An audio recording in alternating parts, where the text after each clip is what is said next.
फावथिना बे फावथिनाखौ हाग्रामाया खालामबाय दंखायो। बिएससिआबो काउन्सिल, बिटिसिआबो काउन्सिलसो, बिटिआरआबो काउन्सिलसो बिसोरनो थारमाने जोंखौ भलाय फुस्लाय बै सानै साथाम दैदेनगिरिफोर जायफोर दङ बर'नि माने सार्थ जरित दिनैनि दिनाव बिटिआर आरो बिटिसिनिबो मोनसे ज्वलन्त समस्या दंदेरो बा खायसे होनगासिनो दं जे बिटिआरानो जोंहा संबिधानिक मर्यादा होनांगौ बा लानांसिगौ थाबैनो। दा बेहाय जोङो षड़यन्त्र नुदों, गोथौ षड़यन्त्र खालामदों, जायनि जुनै जोङो सांग्रांथि मेल बा दिनैनि बे इलेक्सन केम्पेइनाव जोङो बाहागो लाफानानै बे रोखोम खामानि मावना लाबोदों। जोङो रायजो राजा जोंनि आइ आफाफोरनो जों बेफोरखौनो खोन्थादों।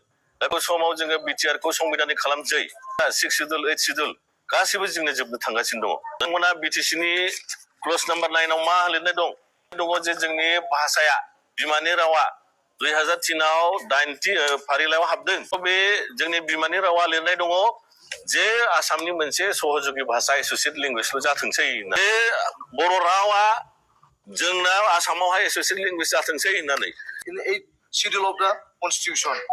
भारतनि आयेन संबिधान लेखा बियो 6 शिड्युल 8 शिड्युल थांनो नागिरबाय जोंना। मानोना मोननै मोनथाम 6 शिड्युल संबिधानाव नोंथाङा मर्यादा मोना। दानिया बिथांमोना होनदों बिटिआरखौ मर्यादा खालामगोन। मानोना बिनि एमओएस आलदा, बिनि एमओएस आलदा। बिटिसिआव हाबाखै, बिटिसिनि एमओएस नाम्बाराबो बिटिआरआव हाबा। जायनि जुनै जोङो होनदों थामोनथानि मोनसे रैखा कवच दङ। नोंथांमोना थाइसे थाइनैजों बलायनानै जेन' फुस्लायनानै गुबुन भेलुबेल भटखौ गावबा गावनिखौ नस्थ' जेन' खालामा। मानोना बे थामोनथा बिटिसिआव गोलैयो। लामा बर' जाथिनि जुनै बे एलेकायाव खुनु उद्धार गैला। हमार थासारिखौ जोङो सिन्था खालामनानै बिजि दला सानबाय जे जोंनि थामोनथा बिटिसि बा 6 शिड्युलानो जुदि थायाबा जोङो जोंनि डिमान्डफोरखौ दोनथ'नानै जोङो गोख्रोङै जोंनि डिजिपि दलनि गासैबो कर्मकर्ताफ्रा बिटिसि नाङैनो आरो जेरावबो जोंनि मानसिफ्रा खामानि मावगासिनो दङ। रेसपन्सआ गोबां मोजां, बहुत मोजां। बिसेसकरि जोंनि मानसिफोरनि रेसपन्सआ साबसिन। आरो जोङो बेखौनो बुजायनो नागिरदों जे दिनैनि दिनाव बिटिआर आरो बिटिसिनिबो मोनसे ज्वलन्त समस्या दंदेरो। बेयो खालि बिसायख'थि एमपिनिल' नङा, बेयाव जोंनि थामोनथानैनिबो जरित जानानै दङ। जा बाथ्राया जाहैबाय जों होनदों जे गोबां दल संगठना होनगासिनो दङ बा खायसे होनगासिनो दं जे बिटिआरानो जोंहा संबिधानिक मर्यादा होनांगौ बा लानांसिगौ थाबैनो।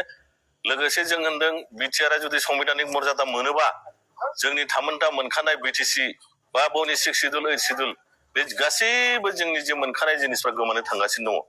दा बेहाय जोङो षड़यन्त्र नुदों, गोथौ षड़यन्त्र खालामदों। आसामजों लोगोसे नोङो जोंनि आगुनि प्रमद बर' एबसुनि प्रेसिडेन्ट बिथांमोनखौ जोङो नायदों, बिसोरनि खामानिफोरखौ जों नोजोर होदों। जायनि जुनै जोङो सांग्रांथि मेल बा दिनैनि बे इलेक्सन केम्पेइनाव जोङो बाहागो लाफानानै रायजो राजाफोरखौ तथ्य सहकारे जों बुजायनो कयेकथा जिनिसखौ सेस्था लादों। बे जोंनि लिरनाय नङा, बिथांमोननि एकर्डनि एमओएस बा बिथांमोना जेरखम खामानि मावना लाबोदों जोङो रायजो राजा जोंनि आइ आफाफोरनो जों बेफोरखौनो खोन्थादों। दा बेहाय बिथांमोना गाज्रि मोननांगौनि दरखार गैया। बे बाथ्राफोरखौ गावसोरसो प्रसार खालामनांगौमोन।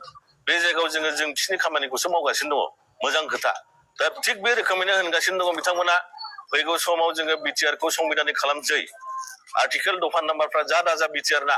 दा बेफोर बे खोथाखौ नायनानै जों रिजायनानै नायबाय। अब्लाथ' जोंनि जे मोनखानाय बिमानि राव हारिमु लोगोसे नोङो थामोनथा 6 शिड्युल 8 शिड्युल गासिबो जोंनो जोबनो थांगासिनो दङ। जायनि जुनै जों होनदों नोंथांमोनखौ जोङो तथ्य सहकारे खोन्थानो हायो। नोंथांमोना बिटिसिनि क्लज नाम्बार 9 आव मा लिरनाय दं आंजों लोगोसे दं उकिल बिथां दङ नै, बिथाङानो फरायनानै खोन्थागोन जे बेवहाय लिरनाय दङ जे जोंनि भाषाया बिमानि रावा 2003आव 80 फारिलाइयाव हाबदों। 9 नाम्बार क्लजआव नोंथांमोना नायनो हागोन।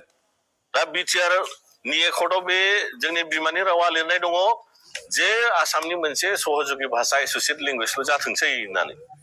दा बेखायनो होनदों जोङो बेवहाय जुदि लिरनाय थाफिनो मोनबा बिटिआर एकर्डआव बिमानि रावा 80 फारियाव हाबनाय जेरेखम 2003आव हाबदों बेबादिनो बाहाल दोनफिननांगौ होननानै जुदि बिटिआर एकर्डआव लिरनाय थायोमोनबा जों मानिगौमोन बा जों मानिगौमोन एनादार one of the state language of Assam बेफोरखौबो होआखै एसोसिएट लेंगुवेज होनो। थारमाने जोंखौ भलाय फुस्लाय बै सानै साथाम दैदेनगिरिफोर जायफोर दङ बर'नि माने सार्थ जरित गावनि माने पार्सनेल सार्थ जरितनि जुनै बेफोर खामानिखौ मावनो हाबाय। नङाब्ला आसामा हायामोन। जोंनि मानसिफ्रानो लोब्बा लाफाबाय। दायो बिसोरो नंखाय बाथ्राफोरखौ प्रसार खालामगासिनो दङ। बे एमओएसआ बिथांमोननिनो। बेहाय लिरनाय दङ जे बर' रावा जोंना आसामावहाय एसोसिएट लेंगुवेज जाथोंसै होननानै। बेहाय दङ जोंना बिटिसि एकर्डआव 9 क्लजआव नोंथाङा फरायना खोन्थालाय क्लज नाम्बार 9 आव मा लिरदों? लिरनाय दं government of India agrees to consider favorably the inclusion of Boro language in Devanagari script in 8th schedule of the Constitution.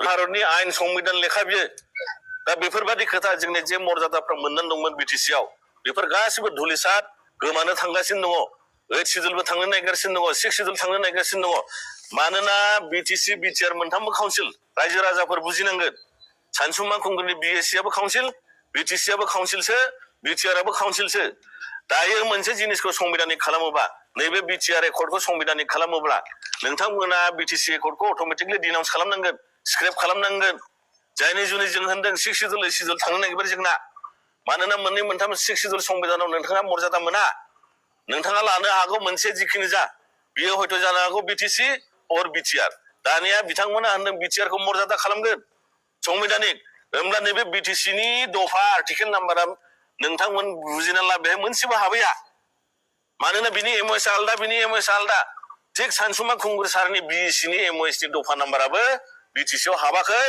बिटिसिनि एमओएस नाम्बाराबो बिटिआरआव हाबा अब्ला जोंनि 90 फारियाव हाबनाय शिड्यूल 6 शिड्यूल 8 शिड्यूल बेफोर गासिबो गोमानो थांगासिनो दङ जायनि जुनै जोङो होनदों जे जोंनो 6 शिड्यूलखौ नांगौ जेरैखियाबाबो बाव ट्राइबेलफोरजों लोगोसे गते 35 लाख बनि जनसाधारणफोरनि थामोनथानि मोनसे रैखा कवच दङ बेखौ जों खोमानो हाया बेफोरखौनो जों लानानै दिनै गते रायजो राजाफोरजों सावरायदों बुजिदों दिनै सनाजुलि होननायाव दङ जोङो दिहिरा समस्तियाव बिभिन्न एलेकायाव हाबलांबावगोन जेन' जोंनि रायजो राजाफ्रा बुजिनांगोन नोंथांमोना थाइसे थाइनैजों बलायनानै जेन' फुस्लायनानै गुबुन भेलुबेल भटखौ गावबा गावनिखौ नस्थ' जेन' खालामा जोंना बे बिटिसिजों लोब्बा दङ बे इलेक्सना गुबुन जायगानि गुबुन मानोना बे थामोनथा बिटिसिआव गोलैयो आरो बे स्पिरिटआ फैगौ बिसायख'थि बिटिसि एमएलए इलेक्सनसिम जोङो जोंनि बर' हारिया लानानै थांनांगोन ताछाड़ा जोंनि न'नि एलेकाजों लोगोसे बर' हालामा बर' जाथिनि जुनै बे एलेकायाव खुनु उद्धार गैला